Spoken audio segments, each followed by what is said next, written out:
You're listening to Honey, We Made a Disney Podcast. Two friends since first grade, now dads reliving the Disney movies we grew up on with our own kids. I'm JB Wagner. And I'm Eddie Ferguson. And on today's episode, we have STYLE as we review Blank Check. But first, JB, how are you and the family doing?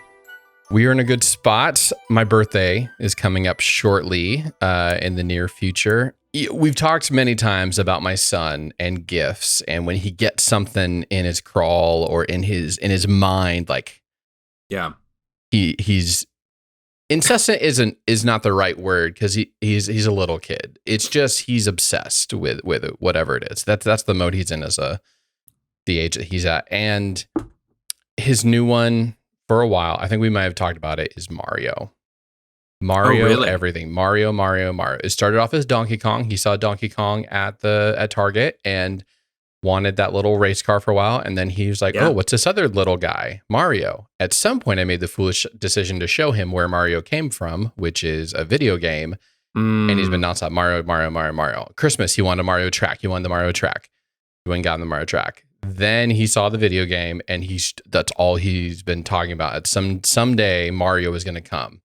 Do you guys have like a Switch or anything like that? So that's the thing. We had an Xbox that was very little used. Yeah, weren't really using it very much. And most of the games for Xbox are over his age group, like more intense than for him.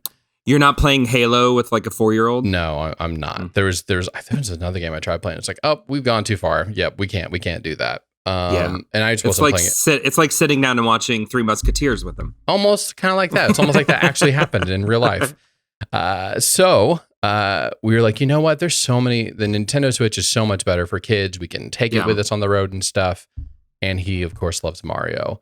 So I had a birthday coming up. I've been kind of wanting to play some of those, play Zelda, play other things like that from when I used to play with a Nintendo 64.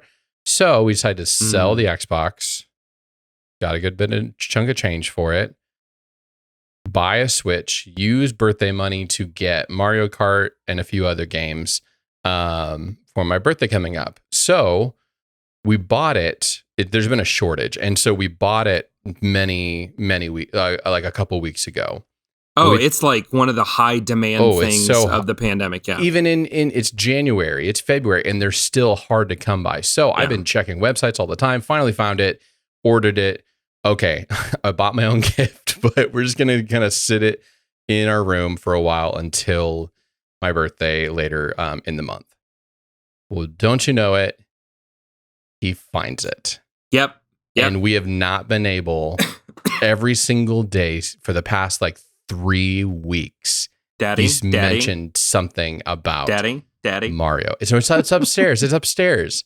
It's been so frustrating and I've been trying to hold off till my birthday or whatever. And so yesterday I just cracked and I was just like, fine. Maybe we're teaching him bad habits, but I was just like, let's just do it. So I said, hey, buddy, guess what we have? What? We have Mario's in the house right now. And he goes, oh. He didn't say anything. He just ran over to his mom, to my wife, and runs over. And goes, we got Mario. Ran over. We got Mario. Brought it down. We were playing Mario Kart. He was loving it. We thought he was doing good. Then we realized that the game was actually doing kind of auto control for him. He really wasn't doing anything. And man, he was so sad when we had to finally like shut it down last night after like an hour and a half, shut it down, get ready for bed. He was almost inconsolable. And then this morning he's been the whole time, Mario. So I don't know if we just gave an addict a drink or what. Probably. Probably did.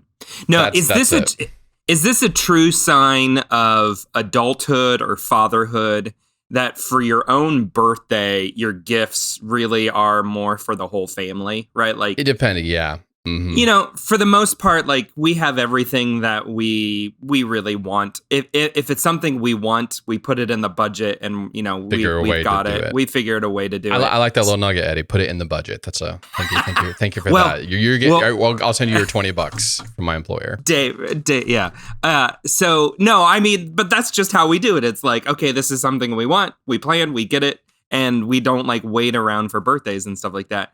And so what I'm finding is more and more like Christmas gifts, birthday gifts, or okay, what would be the most fun for the family? Like, because that's really all. That's all I really want is to like hang out with my kids and do fun stuff like play Mario Kart. And that's just crazy how much that has changed, especially in light of the movie that we're reviewing today. Oh yes, it's perfectly timed. Which is all about a kid selfishly pursuing what he wants for his own birthday. So exactly. Before we get to that, though, we don't want to skip over some Disney news that's happened recently.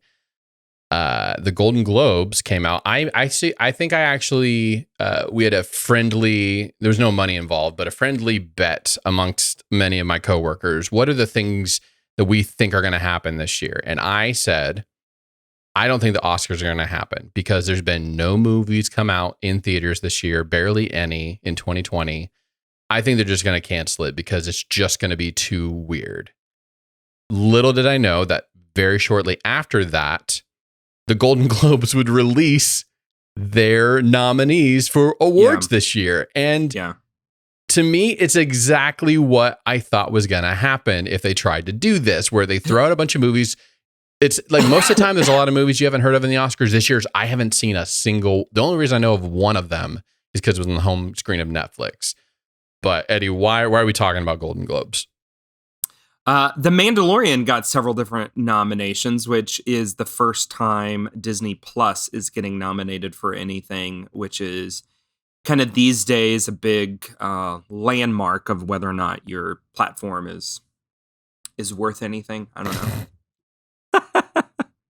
But no, it is a pretty big deal. I think especially the second season I found was much better than the first. It grew. And so I don't know if you can say that it was deserving of it. I think if it wasn't this particular year, I don't think it would have gotten a Golden Globe nomination, but there's so little new content coming out that that is my point.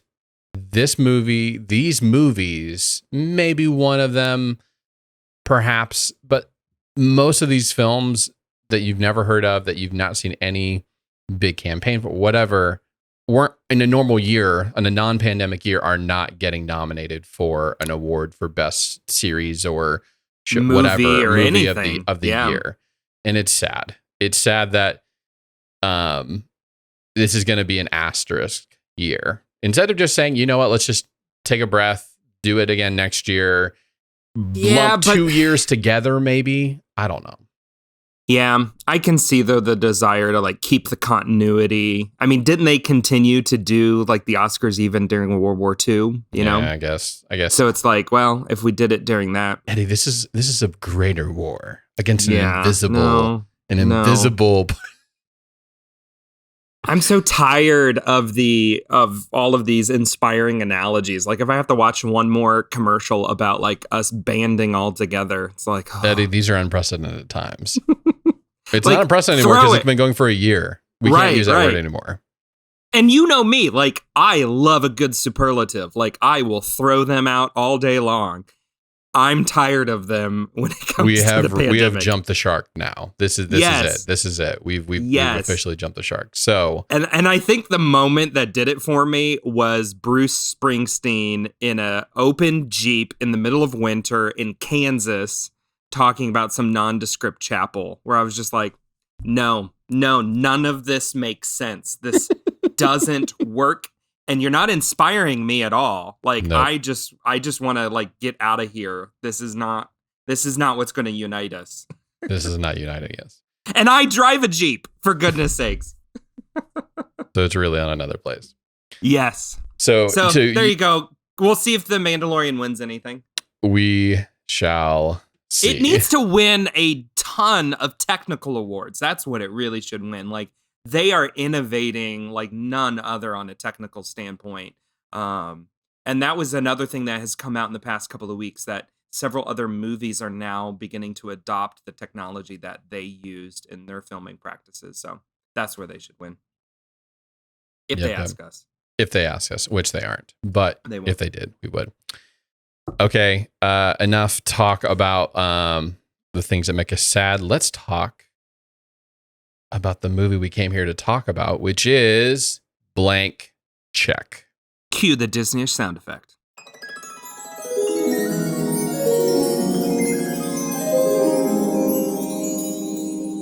Okay, IMDb description for Blank Check is after a bike accident, a young boy inadvertently gains possession of a check for $1 million, proceeds to spend it unaware that the gangsters to whom it belongs are in pursuit. I feel like I needed one more word. Are in hot pursuit. That's the only word we were missing there. But that basically tells the tale. I did start this film going, I don't know how these two things are going to come together. Okay, there we go. Now I can. Had you seen this movie? No. I'd seen maybe moments like the fun, like him playing toys or something like that, but I'd never seen it like beginning to end and just sat down and done it. Really? I will say this though, because we're going to watch both this and our next movie, Mighty Ducks 2. You should tune in next week for Mighty Ducks 2. Mm-hmm. And so I asked my wife, hey, do you want to watch, thinking she would want to watch Mighty Ducks 2. And it's like, hey, you want to watch Mighty Ducks 2? I got to watch both of these. She's like, sure, whatever. I'm like, okay, I got to do that. I also got to do Blank Check. She's like, ooh, let's watch Blank Check. So this was obviously a childhood favorite for hers. So. Yeah, I remember watching it not a lot as a kid. It was on the watch list here and there. I think it was. It doesn't hold up like some of the other nostalgic films. What do you mean doesn't hold up? It's not as riveting as, say, Iron Will. You know, Iron Will, I still want to go back to all the time. Love that movie. Have a lot of nostalgia with it. Underappreciated. Yeah. Is it good? This is accurately appreciated. Accurately appreciated. This is justly appreciated. But it makes it is a really fun movie. Let's begin on the subject of nostalgia, because I think this movie in particular for our generation and you and I really strikes at some nostalgic chords, right? So first of all, let's state the obvious. The movie is set in the great state of Indiana. Does it feel like Indiana? Not at all. Not at all. I mean, there are a lot of castles in Indiana, so I had to look this up because I'm like, hold on, like, okay, so they go to the theme park. Did they go to? Maybe they went to Kings Island, or maybe they went to Holiday World. No, Disneyland. So no, it's not. They filmed the whole thing in some random town in Texas, and it's like Six Flags Over Texas. That's my wife was sure it was like there were moments that because they're really tight on some of the stuff. Like it's not easy to see. So I was like, I was kind of hoping, film it in Indiana. We've got all of these things here, but no, they filmed it in Texas, but they set it in Indiana. And I think this is a little detail, but bear with me as I take a trip down memory lane. There's this, a couple of times and one very prominent moment where they like back a car straight into the camera and you see the 90s Indiana license plate. You know what I'm talking about? Mm-hmm. Where it's like red, orange, and gold and black. And it's the sun setting over a farm and a cornfield. Mm-hmm. I don't know about you, but like as soon as I saw that license plate, like it just triggered so much just kind of nostalgia of growing up here in Indiana in the 90s. Because that was back when like everybody had the same license plate. Like nowadays here in Indiana, there's a ton of different. A lot of people paying their voluntary tax. There's weird people like me who pay that voluntary tax. But yeah, back then it was like everybody had the same license plate. And so you saw that golden sunset over a Indiana farm everywhere you went. So as soon as I saw that pop up on screen, I'm like, aw, good old Indiana. Yeah, I don't think there was a moment where I thought that this was actually in Indiana. Yeah, no. It was actually like, wait a minute, they're supposed to be in Indiana right now. When I saw that license plate, this is ridiculous. There's no way. So the other piece of nostalgia, this movie, it couldn't be more 90s if it tried. Right? It's just from the like the clothes to the music. When you go shopping, for sure. Yes. All of these different components just kind of like the virtual reality. The giant virtual reality. Which is very timely with all the virtuality we've now come back to. Isn't it funny to like think back though to like the 90s when all of this technology was first just kind of coming on the scene? And it sucked, so they put it in a garage. It was awful. And then now, you know, a good 20 years later, we are seeing, oh, this is how it could actually work. You just told us way too early. But yes, lots of 90s references. And kind of the center of the story coming in was the Macintosh computer. I was undersold on how much Macintosh product placement was going to be in this film. No one told me this. This was like the Wagner household. It should have been. It should have been ahead of its time in Macintosh use. And of course, I think my wife said it very strongly. Like most of the time, you have like people doing things on computers that aren't really things you do on computers, like hacking. Sure. It's like none of this stuff is real. This was like he was using word processor, a printer, a laser printer. He was doing spreadsheets and budgets and all the things that you do, and a thing that was emulating an electronic male voice. It was like these are very practical things, and it was an accurate voice for the time. Mm-hmm. Like it's not like Siri today. Yeah, I was not prepared for how this movie is interesting because we think about all the big stuff, but the first 15 minutes of this film is some of like the nerdiest. Like even it's not even just like the technological side, but then he's in a house where his parents are entrepreneurs, his brothers are entrepreneurs. He doesn't have any money. It's like heavy money business. Go to work. Your brothers are like 13, 14 years old and they're going to work. He's got a job at that age. It's like super nerdy, super geeky to begin this thing. And then once he gets the money and goes off, then it's like a completely different vibe to it. That's the thing that most people think about with all the toys and stuff. Yeah. And I think we'll get to it probably by the end as we talk about just kind of unintended morals, but you really see, the story doesn't have that deep of a plot. No. So I don't want to overemphasize this here, but the father and the son, both have a similar kind of story arc, and you kind of see that kind of tie together at the end, which is kind of nice. But yes, back to the computer. Back to what we really care about. I think my favorite line of the whole movie, is while they're setting up the computer and they're kind of talking about everything, and the dad goes, the software in here will teach you everything you need to know except how to make love to a woman. And then the mom says, well, I guess I know what to get your dad for Christmas. Oh, I missed that line because I was too busy writing down the first line. So I missed her saying that. My thinking in my head, it was, well, now with the internet, you kind of... I know, that's the other thought I had. That's not quite true anymore. Wow, how do... Yeah. It was like in one moment, I thought, wow, that's a little bit of a provocative line for like a kid's movie. But then, actually, no, that's really inaccurate. You can maybe learn more than you need to know. Yeah. But yeah, the mom's line in there is the best of, well, at least I know what to get your dad for Christmas. I was pretty sad for him the whole time he's at the park for that kid's birthday. It's so sad. He's seeing all these other kids go on the rides. He can't. First of all, like if it's a park and you pay to get in, I don't think you have to pay for every single ride. But then again, other parks are different than Disneyland, etc. But that's how Disneyland used to be when it first opened. Yep. You would get your ticket book and you would have so many tickets. And the most expensive rides were the e-ticket. That's why Disney still uses the term, it's an e-ticket attraction.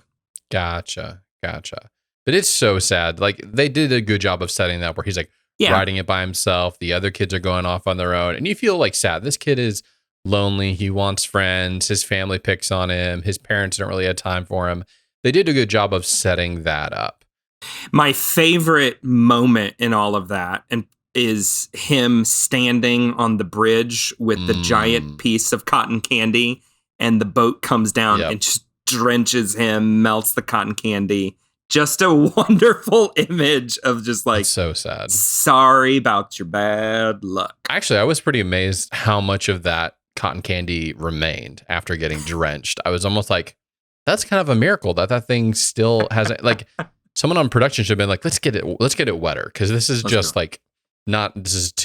he's got too much left over. Do you think it was real cotton candy, or are we talking a prop cotton candy here? I feel like it'd be so much harder to go create a fake cotton candy than to just go to a random stand and go, hey, give me a cotton candy and use it as a prop. Oh, give me 5 so we can do all the different takes of it or whatever. Yeah. But cotton candy doesn't hold up in the humidity. These are the things you learn by listening to this podcast, science. In my immense experience with cotton candy. Okay. Can we talk about I love that you just gave me okay. I'm moving on because I want to talk about the driver. We need to spend some time talking about the driver. Yes. His BFF. The star of this movie. The star of this film. Easily the best character. I love Henry. I don't know that there's many other characters like this guy where he's truly kind of dumb, but at the same time, super heartfelt. Yes. The whole time you're like, does he really know that this kid isn't? And by then you're like, I think he knows that this kid, that there's not a Mr. McIntosh that's running this operation. Like, but he really is the best friend to this kid. And that's why those are some of the heartfelt moments of just like, oh, this guy really just wanted to. Then when he comes back with that giant trash can of ice cream at the end. Well, and that's just kind of the he keeps having the key kind of lesson moments. Mm-hmm. Like his riffing, and I'm assuming that actor is just kind of like riffing on it. His name is Rick Ducommun. I think I'm pronouncing his last name correctly. But he is a stand-up comedian himself. So there is these kind of there at the party when he gives the line to Preston about a fool's gold is quickly departed. And then he just starts like going and riffing and the meaning behind all of these different sayings and stuff like that. I love his ability to just talk about random things stuff. But at the same time, you're following his like logic as it follows around. Why is he? Oh, I can see how he's talking. And it's really funny and heartfelt all at the same time, which is just a credit to him. Yes. Henry was a joy for this film. Especially when he's near the end and Henry goes to get the ice cream and then Preston realizes he's gone. It's like, everybody's left me. You feel like, no, Henry's going to come back. He will come back. And he does. And then I love that moment when he's tell Mr. McIntosh, I really enjoyed working for him. You know, it's like, and you're like, it's the wink wink. You knew all along. You knew all along. A character or an actor, we shall say, that did not live up to their billing in this film was the actor who played Shay Stanley.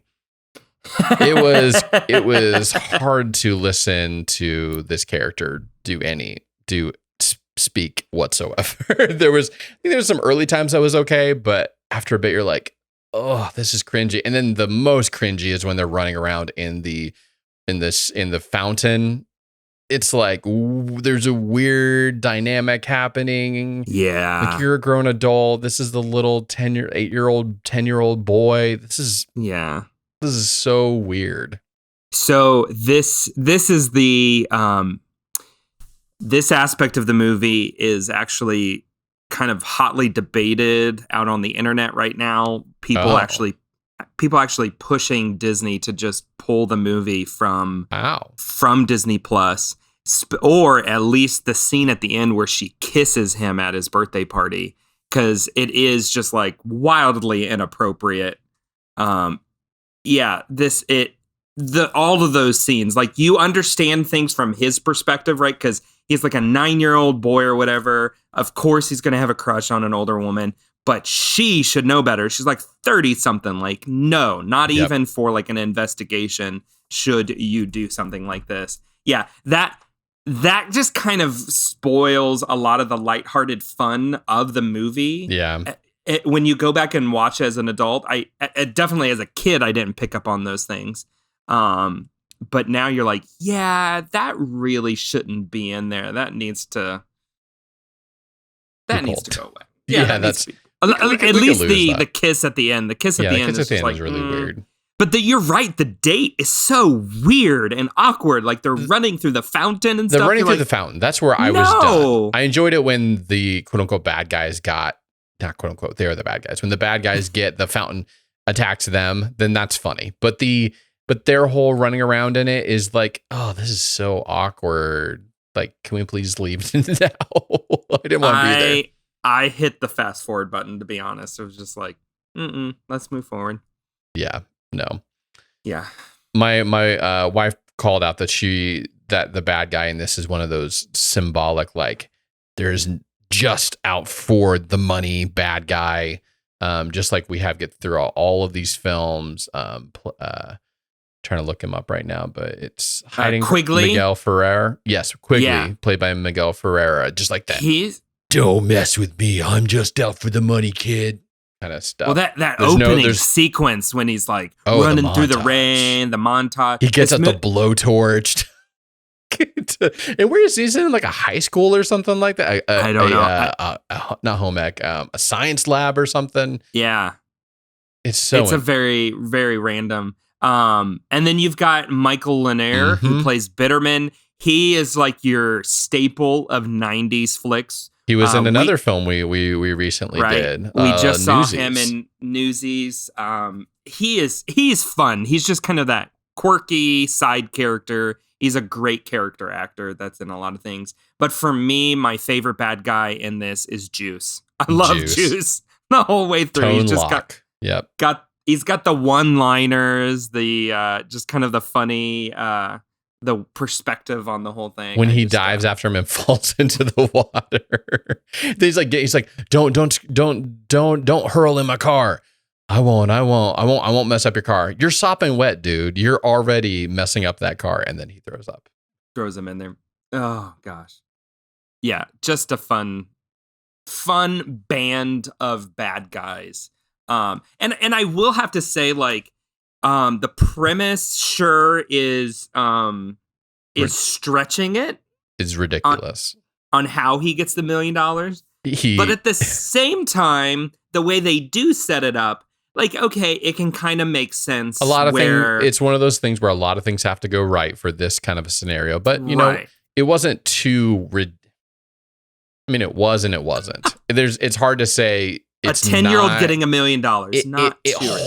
It just holds up enough to where you're not like, this is what just happened. This isn't logic. It's like, okay, if you stretch your imagination a lot, this guy really does think he's like, oh, he's sending a kid to come get the money. Mm-hmm. Also, can $1 million really fit in one backpack? Is that a thing? If it's $100 bills? That's a lot. That's a lot of $100 bills. Also, another piece of this, we didn't really talk much about all the toys and stuff that he's buying. The house he buys for 3 times the price. That's 10,000 bills. I just did the math because I'm really bad at it, so I had to use a calculator.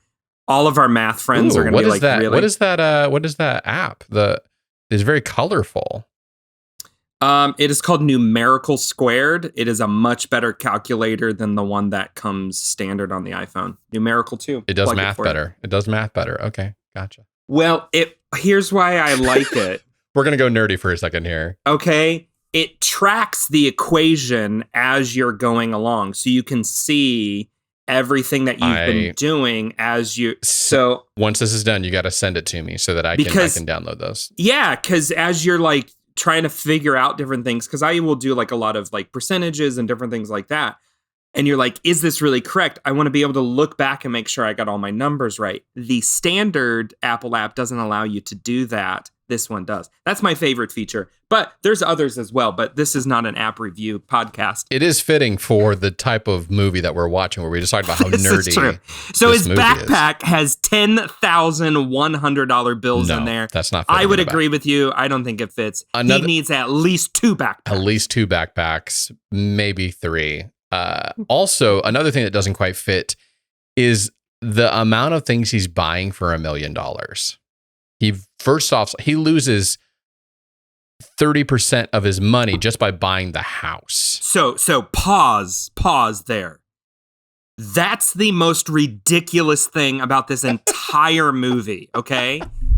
Not that a 10-year-old can walk away buying a house. No, that he buys a mansion for $300,000 in Indiana. But even today, you can't get into like a 4-bedroom standard 2,000 square foot house for $300,000 in this town. Inflation. It's the 90s. It's Indiana. Right, but I'm looking back at that. I was more like 300,000. All the stuff he bought, all of the slide that goes out of the building into the backyard, the racetrack. The racetrack, yeah. The racetrack, all of those the inflatables. Things. The wall of 6x6 6 wide, 6 tall tube TVs that are all networked together is just crazy. Although that does bring me to this, Eddie. If you had, since we aren't doing poll questions anymore, I do have a poll question for you. Ooh. If you could only have one of the things that he bought, which of them would you have been or made or whatever? The backyard go-kart. Oh, 100%. 100%. That's where I'm at too. Yeah. Yeah. No, I remember watching this as a kid and going, that is amazing. Like that was what I wanted so bad was a backyard go-kart track. I thought that was the coolest thing ever. Yes. Yeah. Yeah, it is a stretch to say the least, but nonetheless, there it is. And we do enjoy a good montage here on the Honey, We Made a Disney podcast. And this movie in particular, it did its fair share on the montaging. If I can, it had a fair share for a couple of movies worth of montages. Right, a ton of montages. Particularly the shopping for all of that stuff that he puts in the house. That was a long one. That was an extensive montage. Yeah, like I think they were like, we need an 1.5-hour movie. Add in a few extra shopping. Yeah, this movie was an hour 40, hour 45. Yeah, they could use to lose the kissing scene. They've got time to cut. This movie definitely had hints. Some, if I might say, some notes of Home Alone, quite a bit of Home Alone-esque and ripoff. Richie Rich, although I don't remember Richie Rich quite as well as I do the Home Alone movies. Sure, mostly because we watch Home Alone every year now. Yeah, we do too. It's especially the end when he gets the bad guys in their own traps. Mm-hmm. Very Home Alone-esque, all the way up into the end. The only thing that they didn't bring back was on every one of the Home Alone movies, after you think everything's done and everything's been taken care of, there's the Kevin, and someone finds the bedroom is completely broken or something like that. He walks away completely scot-free, as far as we know from this film, because I don't know if there's a Blank Check 2 and a follow-up to this, but he gets nobody. He does not get in trouble for any of this. Because what's his face owns it, is like, no, I'm Mr. McIntosh. I'm Mr. McIntosh. It was too clean of it. There was no little bit of a basically Henry is the only one that's going to leave this thing knowing what happened. It's that's another thing where I'm like, should have been something in there. Like even just one person like knowing what was going on. And I think that brings me to, we had a very decided on what the moral, we had a very, I think I give this credit to my wife on this one. She came up with the unintended moral consequence of this film, which is when money is involved, adults turn into idiots. It was so perfect. Accurate. It was so perfect. Every single time there's money involved, somebody, even the dad, like he's like, no, you got to stay home. You're grounded or whatever. And then he said, but I'm going to show Mr. McIntosh your presentation. He's like, oh, here it is. Let me give you a copy. And even the mom, I'll go run up and get the copy. It's just like when money is involved, adults turn into idiots. That's the maybe actually it might be intended consequence of this film. I think that's what the message was. No, and that's I mentioned it earlier. You see the dad and the son on very similar tracks of learning the same lesson. And I think that is a moment of the movie that I enjoy where the dad is standing in Mr. McIntosh's office. Yeah. And Preston's on the other side of the chair. And you hear him just kind of confess of like, I got priorities out of whack. Like I overemphasized this to my son. Overemphasized money, yep. And I just want him, and I just want him to enjoy his childhood. That's a really cool moment. You know, that's a really beautiful moment of them trying to find that balance and them walking home after the party and stuff. Yeah, that whole ending with Henry saying goodbye to him, and then he's walking back with his dad.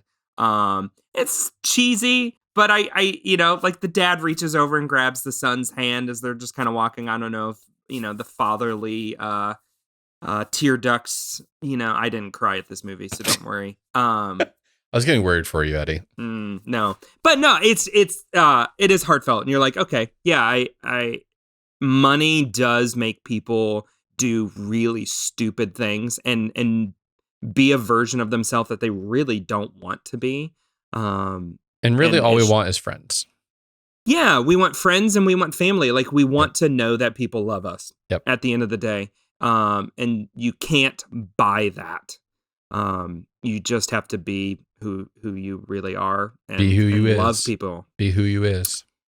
Yeah, but then also, you know, love people and give of yourself to other people, I think is one of the things that is lacking in this, is that you don't learn anything of generosity, anything of what do I have, do I share with others? Yep. It's all, what can I gain for myself and use that to get you to love me? Yep. Just to go deep there. We went deep. We've gone nerdy and we've gone deep on this podcast, and we've given you some app choices. So Eddie, one stop shop here. Eddie, what are you going to rate this film? How many fruit snacks are you giving it? I enjoyed watching it. It's not one that I want to go back and watch all the time. I'm a little torn. I think I might go 2.5. I'm going 2. Because if it was on, I wouldn't turn it off immediately. There's plenty of other films that we've reviewed where I've been like, no. This film, if it's on, especially if it's in one of the like montages, I'm leaving it on for a montage. Right. So I'll give it a 2. Yeah. I wouldn't be surprised if we don't see this disappear off of Disney Plus in light of current climate. There should have at least been a warning. Yeah, a warning. Yeah. There's a warning before Aladdin, but not this. There's a warning before Aladdin and not the Three Musketeers. Like, come on. Get rebalanced here, folks. Rebalance. We need to refocus on the right things. But thank you. We should we talk about it all? If the parents were actually involved in their kids' lives, how this film would be different. If he loaned him a couple, like $20 to go with his friends to the park. That would have changed this whole movie. Like, give the kid $20, come on, to enjoy a day at the theme park, and none of this would have happened. Exactly. Yeah, let him enjoy it, not make him look like an idiot. Yeah. And teach your kid, like, it's a birthday party at a theme park. Don't wear a polo and tuck it into your khakis. Come on. Get some cool colored tie-dye or something like the other kids. It's the 90s. You're not tucking a polo into khakis. You're getting heartfelt emotion. You're getting nerding style out. Advice. You're getting like style advice. This is STYLE. This is a full stop shop. STYLE.